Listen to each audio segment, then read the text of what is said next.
Are we on? I think we are on. Hi, everybody out there in internet land. Hello, parents and Case the one-to-one tuition. How are you today? Get your comments written down and then getting written down and told off. I actually bang my desk too much and it wobbles. I'm quite proud of that. It's got this new camera. Hello, everybody. I hope you're all having a wonderful school week. I hope the kids are coming back with tons and tons of fabulous stories about a beautiful day they've had at school. Probably not, are they? How was school today? All right. What did you get up to? Don't know. Do you know anything? No. That's normally what I get reported, and that's common. And that just means you've got a normal kid. If that's you, you know. So remember, we're running these videos on Mondays, Wednesdays, and Thursdays. Thursday last week, sorry. Okay, Mondays, Wednesdays, and Thursdays to help support you, the parent, and your little learner, to go into school strong and to guide you in some of the key skills you're going to need as they move towards SATs. 60 school days remaining. 60 school days remaining between now and the year 6 SATs, which is mainly what this is kind of geared for. So if you've got kids in year 6. You know, they're 10, 11 years old, 9, 10, 11 years old, they might be in year 6. Okay, this is for you. Over the coming months, you can expect more homework to be sent home, more My Maths. Other maths companies are available, more spellings being sent home, more mock tests, asking you to complete workbooks, CGP books, good old CGP, Power of Maths books. You can be expecting all of this stuff coming home, and because the truth is, not because the teachers can't teach in the school, of course they can. The truth is there's too much in the curriculum. There's such an awful lot to do in the curriculum. If they didn't send it home, then the truth is they might not be serving you as well as you want them to, because you know. The fact is that, you know, they're trying to send work home so they can be supported as best they can, but there's only so much skills can be done, which means it's down to you as the parent to help support them at home and balance, you know, having a job, looking after the kids, making sure they're fed every day, making sure they go to bed, making sure they're not beating each other up. All of that stuff that you've got to do as a parent, and then you've got this to do as well. So my hope is that I can give you some words of wisdom over the coming months, to be able to make sure that you can support them really, really well. Go on, come in front of the video. They're all going to be saved to archive as well. Send me your questions, send me your worries, you know, whatever the kids are coming back with, so we can help them go to school strong. And if they're having tantrums over homework, that can be a sign that there's some serious detrimental, belief systems and worries that aren't being addressed in school, and that the pressure is ramping up. And that's the main thing. Pressure is ramping up on the kids. And lots of people tend to think that with increased pressure comes increased results. And it's not true. It's the worst thing in the world, because actually, as pressure and stress increases, if you don't also put strategies in to support them, then it can have a really detrimental effect on their mindset, and that'll make them really unhappy. And of course, it's going to stunt their affect their progress, and their overall lifestyle and their overall mental health is going to suffer too. And so will yours, because let's be honest, you're going to hear about it too as a parent. So I'm here to try and help you do that. A couple of ways we're going to do that. We've got 3 times a week. We're going to be running sessions. We're trying to anyway. Lives, 20-minute lives, at about 4 o'clock, to help you do it. Where's my thing? Here it is. Hey, look at that. Okay, yeah, Sundays on spellings, Mondays, Wednesdays, and Thursdays, the fractions fun on there. Drop me a line, let me know what you're working on. I'll be on there as well to kind of make sure that it's that I can respond to what you need. But don't respond in the meeting, so I'm too busy doing the meeting. So please, I'll probably respond afterwards to something else, and make sure that you're supported really, really well. We're also running some Sunday groups. I'm excited about these. Where's the phone? Come on. Yeah. Go on, work. Yeah, computer. Computer's having a moment. There you go. Look, there you go. It's working now. So yeah, Sundays, times table takedown sessions. I love teaching times table.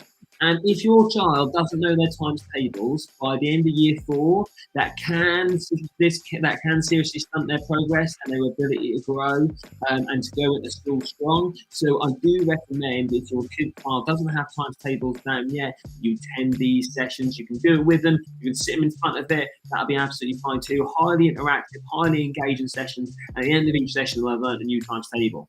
Okay, I stake my reputation on it. All right, as a teacher and an educator. So please, yeah, get involved with those sessions. I'm only getting charged £5 a head, not a lot of money. Okay, it'll be an hour session. It's amazing, tell you. I'll be doing this for ages, and by the end of and you can just fill in the gaps as you need to. So if they just have one times table to work on, just come to one of them. If they've got 10 times tables to come to 10 of them. And the idea is at the end of that session, okay, you'll be empowered to be able to support your child with their times table, so they can go into math really, really strong. Okay. Cool. So let me know. Look, let's dive into it today. Fractions fun. Last time you can click back in the link. It's all going to be itemised and organised and stuff. It's all about fractions. Let's see, what the hell is a fraction anyway? So we talked about this last time, and if you haven't looked at it yet, look at the other one. It's all about what a fraction is, and that's the fundamental question that everybody needs to know, because when it gets forgotten, that's when you start to see the gaps appear. That's when you start to see the kids really, really struggling. So look back at that. Okay, what the hell is a fraction anyway? And it talks about that. And just simply challenge your child. First session, just say, "Come in, son. Come in. Look, have a look at this. Now, can you draw a fraction for me? Okay, great. Can you write a fraction? You've got to draw it, and you've got to be able to write it. Can you draw a fraction? Can you write a fraction?" First thing. Okay, and if they can't do that, and you're not happy with that, get to watch that first video, step through it together with them, which is ideal. Let's see. And yeah, we talked about the idea of fractions, just a slice. That's it. That's all it is. It's just a slice. You can slice things up, slice anything up. Okay? And whatever you slice up, that can be a fraction. And it's worth remembering that and drilling that into them. Make sure they kind of remember that. What's a fraction, son? Or young lady. All right. Oh, it's just a slice. That's it. Just a slice. So today we're talking about equivalent fractions. What the hell is an equivalent fraction anyway? Okay, so an equivalent fraction, if you don't get equivalent fraction, everything else comes from that. Everything that's going to create difficulties and challenges for you, okay, in fractions is all to do with equivalence. So this is a really, really important lesson. And I might do several sessions on equivalent fractions because it's so important to remember it, so important to get that right, okay? So what am I going to do? So let's load up. I'm going to share my screen. I'm going to take you through. I'm going to hold your hand through it so you know what you're doing. Hopefully, here you go. Quick time. Right, so hopefully you can kind of see this. Let me just enter my password. Don't look at it. Stop looking at my password. Okay, here we go. Right, so this is all about equivalent fraction, and that can be quite a scary word when people hear it for the first time. Equivalent fraction. This can be quite a scary word, but don't be scared. It's just a word, and it just means equal. It just means equal, and that's going to come up again and again. So what does equivalent mean? It means equal. What does it mean? That's right, equal. Okay, so very, very straightforward, really. Just start off. Let's just draw a fraction. Okay, so let's just draw, and have a whiteboard, have a pen, have a whiteboard, have a pen. Let's draw a fraction. Let's draw a half. Let's draw a half. Let's draw a half. Here we go. Have a little look. Pause the video. Challenge yourself. There's a half. I don't think I shouldn't. And we can say 1/2 is the same as 1/2. So we're writing it, we're drawing it. What are we doing? We're writing it and we're drawing it. What are we doing?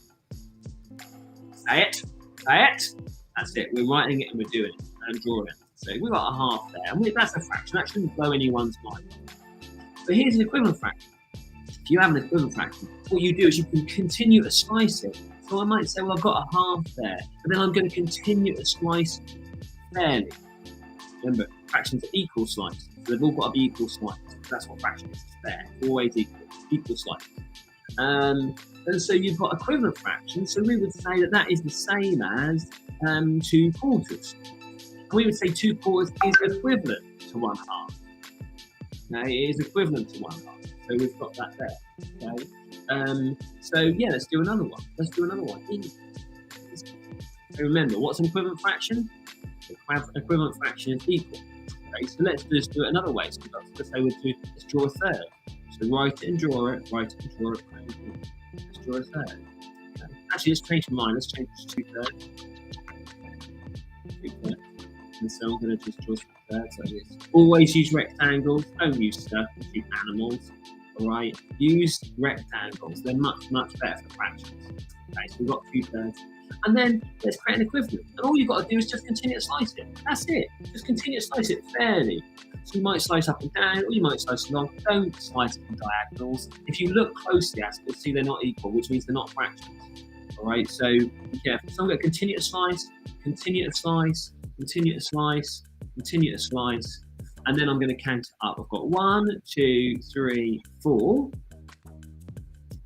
out of 1, 2, 3, 4, 5, 6. Okay, and we would call them what? What would we call those fractions? Fractions that are equal, we call them equivalent fractions. That's it, equivalent. That's all it is. Equivalent fractions. Okay, so we would say that 2/3 is equivalent to 4/6.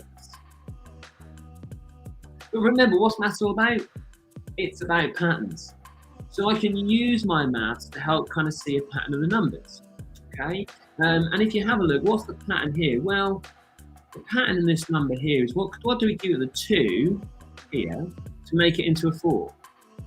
Times it by 2, and that gives us 4. And what do we have to do with the 3 to turn it into a 6? What do we have to do with the 3 to turn it into 6? We times it by, that's right, times it by 2 as well, okay? So whatever you do at the top number, you do at the bottom number, okay? So once you can do that, and you can see what the equivalent fraction is, so we're going to just round that now. Let's just round that with a simple little definition, okay? Let's round that in a simple definition. So what is an equivalent fraction? And you know, I'm a big fan of definitions. I think they're really useful things. So do use them. What is an equivalent fraction? Stop taking the mickey out of my writing. It's teacher writing. It's very, very good. It's hard writing on an iPad. What is an equivalent fraction? An equivalent fraction is equal to other fractions, but sliced differently. As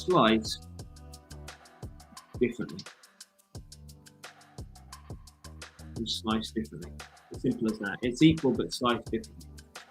So if I have, as we talked about already, if I had some quarters here, for example, I could say I'm going to have 1 slice, 2 slices, I'm going to have 3 slices, and I would say I've got 3 out of 4, like so. Okay, but then if I continue to slice it down the middle, I've now got it as an equivalent. So it's equal but sliced differently. So I would say 3/4 is equal to 1, 2, 3, 4, 5, 6. 6 out of 8. You see? Now if you eat 3/4, okay, of cake, if you eat 3/4 of this cake, will you put on more weight or less weight than if you eat 6/8? Would you put on more weight or less weight if you have 3/4 of the cake compared to 6/8 of the cake? How would you put on more weight from one or the other? No, because they are equal. The only difference, and there is a difference, so you mustn't forget that there is a difference. The only difference is how big your gob is, because in 3/4 you've got much bigger slices. So it depends on what kind of person you are. Are you gonna shovel the cake back in one go, or are you going to have it in dainty smaller pieces? Are you gonna have it? Oh God, what's happened here? Are you gonna have it in dainty smaller pieces, 6/8, so you're eating more delicate? And that's an equivalent, easy peasy. And once you're strong with it, okay, you should be able to write it, you should be able to draw it, okay, but once you're confident and you're strong with it, you don't even need to draw it anymore, because actually if you know the rules, procedures of equivalent fractions, you can do 2/3, you just simply times the top number by 2, bottom number by 2, and you'll have an equivalent, just like so. And of course, then you give me another equivalent, follow the same rule. Top 1 by 2, bottom 1 by 2, and now I've got 8, 12. And that's equivalent too. What can I do? Can I find another equivalent? Yes, I can. I'm the top 1 by 2, bottom 1 by 2, just like so. Okay, and we've got 16 24ths. And that's equivalent as well. You see? Equivalent fractions, easy. And the last little thing, all right, do you have to times by 2? No. We could do 4/6, for example. And we don't have to times by 2, we can times it by 3. Times it by 3, so we could end up with 12/18. Now, do I have to times by 3? No, I could times by 4. Oh God, I might regret this now. 12 times 4, 12, 24, 36, 48. Do you know your 12 times table yet? If you don't, get involved in our times table takedown sessions. They're really, really fun. Change your life. And then 18 times 4, well, 18 is outside of my times table range, because obviously I only learn up to 12. So I'm going to do 18 times 4 would basically be the same as 9 times 8. Okay, so we can go 9, 18, 27, 36, 45, 54, 63, 72. And that would be another equivalent. So, as long as what you do at the top number, you do at the bottom number, you're all set. You're all same. Okay, so what have we learned? I'm going to stop the share there. I hope that was helpful. So what have we learned? Well, we've learned that equivalent fractions are fractions that are equal, but are sliced differently. Equivalent meaning equal. All right, so you've got to remember that. Okay, fractions that are equivalent, but sliced differently. And do you know what? Everything about the future sessions you're about to do and the sessions you're going to do in school is all based around that. So go on Google. Come on, don't be lazy. Tap, tap, tap, tap, tap, tap. Go on Google and type in equivalent fractions questions. And, if you're lucky enough to have a Twinkle account, use that. That's very good. Other providers are available. Okay, and, you can use that and just get some practice now. Just get practice. If that made sense to you, if you're kind of listening to that and you went, yeah, I think that makes sense, then that means you've got to practice it, because you've taken a lot of time to understand it and to get that in your head. So now you've got to practice it. Now you've got to get it down. You go online, go to Google. Yes, I can provide the worksheets, but I don't want to. I've got a busy teacher, I've got things to do, stuff to do. Get on there, you lazy thing. Get on Google, equivalent fractions worksheets, equivalent fraction questions. Just do that, okay? And that'll set you up. Just practice that, okay? And once you've got 3 right in a row, you know you're ready to move on and you can try something else. All right. Hope that was really, really helpful for you. Remember, let's see, our Sunday sessions, times table takedown, it's £5. I'm going to try and keep that at a low cost, really, as to help all your little ones go to school strong with their times table, so they can go into every maths lesson feeling strong and leave every maths lesson feeling enriched, feel like they've learned and moved forward. Okay, it's so important that you can do that. Okay, so if you've got any questions or worries, stick it in the box below. Do write me some messages, do write me some comments. I want to be helpful to you. And do like and share and follow our page as well. That's really important. We're now on YouTube, or that's a new thing. So you get to see videos like popping up on there now. Follow us on Instagram too. And of course on here, Facebook, which is mainly where I am, to be honest. So if you're not lucky enough to see me face to face for a tuition session. All right. Remember, there's 60 days to go. If you've got concerns about your child in school and you're worried about their progress, do talk to them. They do want to help. They're busy people. So if they don't get back to you straight away, don't hate them for it. They're busy. All right. They're trying to look after the needs of a whole community, people, which can be massive. So, do reach out there. Don't do nothing. Reach out, get support. And that's from us. Hopefully in the school, hopefully in class teacher, and if things are going wrong, then let us know, because we're here to empower you as parents as much as we are to empower them as students. So, because things change, different stuff on community. And please share this video with anybody who you think might benefit from it, anybody who thinks it might be valuable for, because there's an awful lot of need, and we need our kids to grow up strong, don't we? Okay, so I'll speak to you again soon. Thanks so much. Ciao, bye.